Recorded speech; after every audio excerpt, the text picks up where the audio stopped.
I've lived in my house for 5 years. It's an old place with all the charm and creaks you'd expect from a century-old home. The basement has always freaked me out a bit. It's cold, damp, and smells faintly of mildew, but I'd never paid it much attention beyond the occasional trip to store boxes or grab tools. Until last week. I was moving some old furniture when I noticed a draft.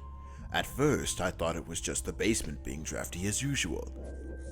But then I realized it was coming from behind one of the shelves.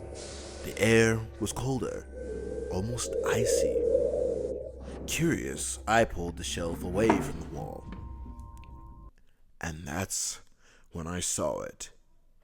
A small wooden door, barely taller than a crawlspace hatch, covered in peeling paint.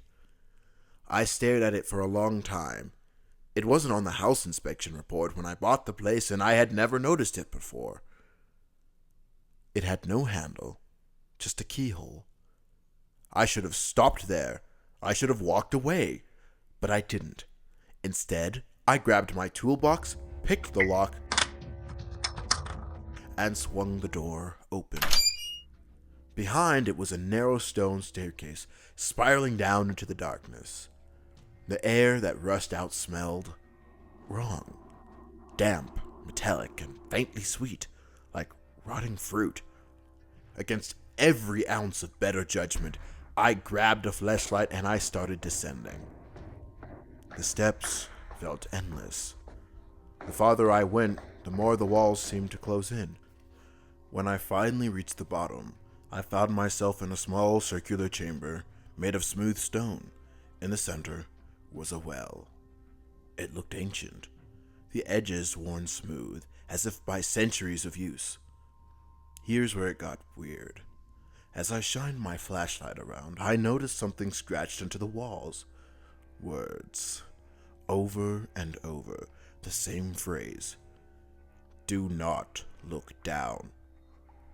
I backed away from the well, heart pounding, but then I heard it. A soft, wet sound, like something shifting in the water. My flashlight flickered, and in the brief darkness, I swear I heard a whisper, faint, like it was coming from miles below. Help me. I should have run. I should have bolted back up the stairs and sealed the door forever. But something about that voice, it didn't sound threatening. It sounded desperate. Against my better judgment, I leaned over the well and aimed my flashlight down. Then, the beam barely reached the water. It was black and still, reflecting nothing. But, as I stared, the surface began to ripple. Slowly, something started to rise. At first, I thought it was a person. A head, pale and smooth, breaking the surface. Then I saw the eyes, round, lightless, and too large for its face. Its mouth was wide, filled with needle-like teeth, and it was smiling. The whisper came again, louder this time. Help me. I don't remember running back up the stairs. I don't remember sealing the door or pushing the shelf back in place. But I must have. Because when I came to, I was sitting on my kitchen floor, shaking.